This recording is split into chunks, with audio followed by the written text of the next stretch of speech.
potřeba asi představit i soubory, které dnes pro vás budou účinkovati.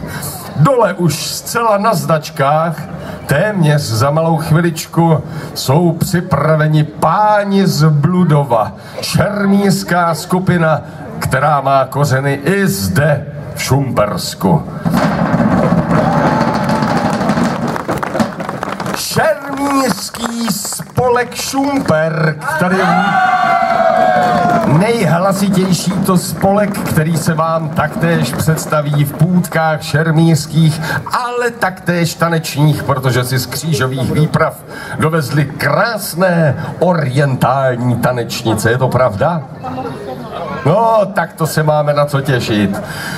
Poté nestoři šumperského šermu, skupina historického šermu Barbaři. Z královského města Brna, protože každá slavnost musí mít i hosty, přijeli šermíři, ale taktéž historické kapely, které teprve přijedou, protože mají i jiné povinnosti, skupina MCE z města Brna a Hunsfut z města Brna.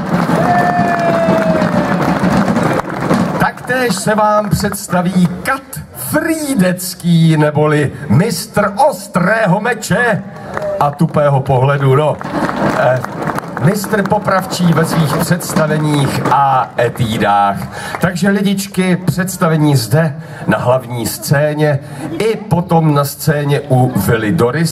Vy všichni místní přespolní, vítejte, slavnosti jsou zahájeny.